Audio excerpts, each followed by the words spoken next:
kenapa melayang? Soalnya dia gak punya kaki.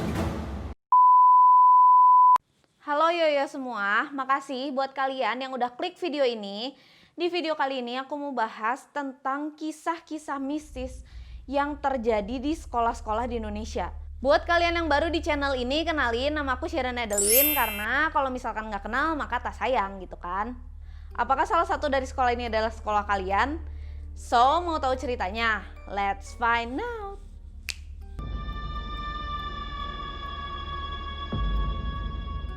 Kali ini kita pergi ke Yogyakarta, tepatnya di SMA 1 Negeri Yogyakarta di Kecamatan Wirobrajan. SMA N1 Yogyakarta ini udah terkenal banget dengan prestasinya di dalam maupun di luar negeri.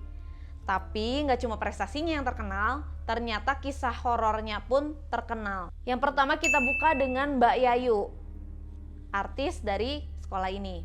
Jadi Mbak Yayu ini adalah siswa teladan yang sempat bersekolah di SMA N1 Yogyakarta. Sayangnya dia hamil di luar nikah. Akhirnya dia merasa kecewa dan memilih untuk mengakhiri hidupnya di sekolah ini. Tepatnya di sebuah ruangan di lantai 3 yang merupakan ruang OSIS. Dia sering banget mainin piano di ruangan itu dengan lagu Fur Ellis. Jadi dia itu nggak mainin lagu itu pas waktu hidup aja. Ternyata sering banget terdengar suara-suara piano yang memainkan lagu Fur Ellis tersebut, padahal nggak ada orang di dalamnya.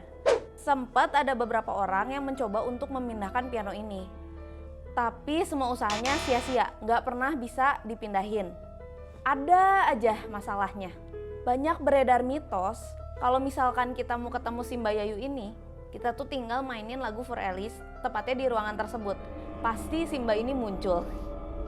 Soalnya ada pengakuan dari salah satu siswa yang gak mau disebutin namanya. Dia sempat berani untuk mencoba memainkan lagu Fur Ellis di piano tersebut.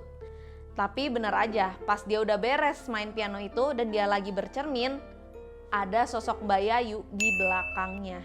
Seorang wanita berambut panjang dan menggunakan seragam SMA teladan. Tapi sosok Mbak Yayu ini tuh baik. Katanya kalau ada orang-orang yang kebingungan cari toilet di gedung itu, Mbak Yayu akan dengan baik hati menunjukkan letak toiletnya. Tanpa diketahui bahwa Mbak Yayu ini sudah tiada. Gedung SMA Teladan berada di samping gedung JNM. Gedung JNM ini tuh mirip banget sama gedung SMA Teladan, baik dari luar maupun dari dalam. Jadi kalau orang tuh udah bisa dibilang kembar identik lah. Karena energinya yang negatif, jadi gedung ini tuh tempatnya para hantu-hantu di situ. Sedangkan gedung SMA Teladan ini memiliki energi yang positif. Jadi sebenarnya nggak banyak hantu-hantu yang bisa masuk ke gedung ini. Tapi ada satu ruangan yang memiliki aura negatif juga, yaitu ruangan eskul atau ekstrakurikuler. Sekolah ini tuh selalu menghimbau siswanya supaya nggak tinggal sendirian, apalagi selepas maghrib. Karena sering banget ada kejadian-kejadian janggal yang terjadi di ruangan tersebut.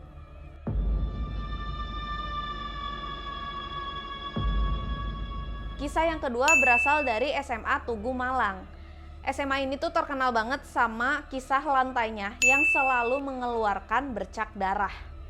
SMA Tugu merupakan gabungan dari SMA 1, SMA 3, dan SMA 4 di Kota Malang.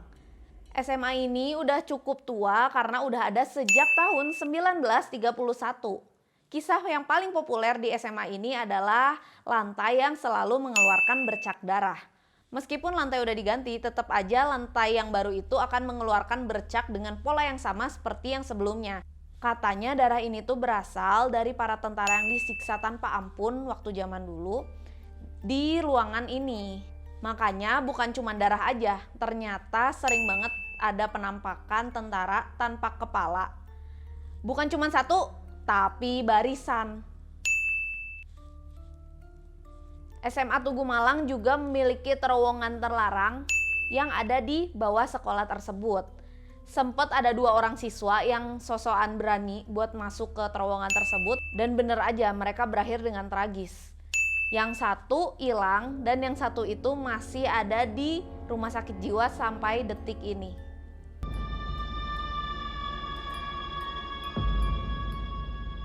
Oke, yang terakhir itu adalah dari sekolah Santa Angela Bandung. Karena emang sekolah ini kan udah cukup tua ya, dari tahun 1951. Jadi kisahnya itu udah terkenal banget dari zaman dulu. Kisah horor yang pertama berawal dari sebuah lukisan yang ada di ruang guru. Katanya dari tahun ke tahun, rambut yang ada di lukisan tersebut tuh kian memanjang. Aku sebagai alumni anak Santa Angela Bandung, sering banget ngedenger kisah-kisah mistis. Kisah-kisah yang sering banget terjadi yaitu pada saat pensi atau pentas seni, dan itu tuh acaranya malam-malam. Dan ini bener-bener dialamin sama teman aku sendiri. Di waktu itu tuh temen aku lagi bertugas sebagai makeup artist di sana, dan yang terakhir di make upin itu namanya Stella.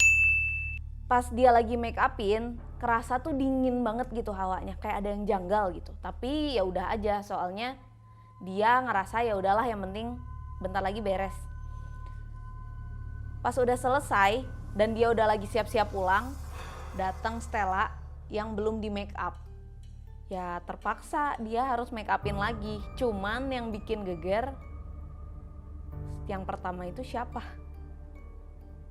Terus ada satu ruangan, tepatnya di toilet wanita, yang selalu terkunci rapat dan digembok. Gak boleh ada satu orang pun yang masuk ke sana. Katanya dulu itu sempet ada yang bunuh diri di sana. Jadi kalau misalkan kita perhatiin dari celah pintunya yang di bagian bawah, pasti ada sesuatu bayangan ataupun sesuatu yang bergerak gitu. Dan yang terakhir, kalau misalkan kita berani malam-malam kesini, sering banget ada suster yang melayang-layang mengelilingi gedung ini. Kenapa melayang? Soalnya dia nggak punya kaki.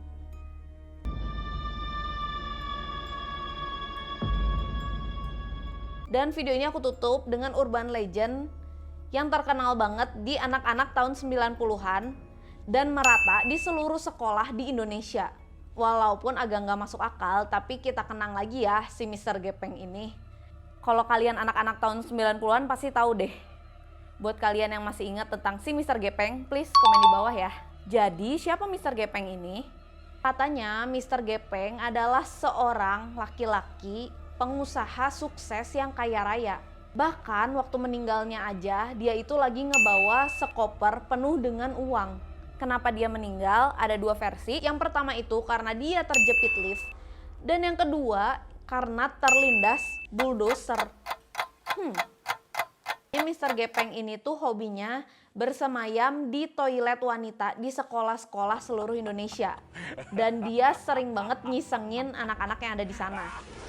Terus, kalau misalkan kalian punya nyali, kalian boleh coba telepon ke 777 777 7 kali. Dan kalian tuh di situ bisa minta uang. Keesokan harinya dipercaya kalau misalkan kalian udah ngejalanin ritual melangkah maju, mundur, dan ke kiri. Setelahnya dipercaya uang itu akan muncul dengan sendirinya. Hayo, ada yang pernah coba, ada yang pernah percaya nggak sama mitos ini? Nah, segitu aja video dari aku. Kalau misalkan kalian suka sama cerita-cerita kayak gini, kasih like-nya. Kalau misalkan like-nya banyak, nanti aku bikin part 2-nya ya. Dan kalau misalkan kalian baru di channel ini, please tekan subscribe dan bunyiin lonceng supaya kalian tahu kalau misalkan aku ada up video baru. Dan kalau misalkan kalian punya ide-ide cerita menarik lainnya, please komen di bawah ya. Segitu aja dari aku, see you on another video yuk.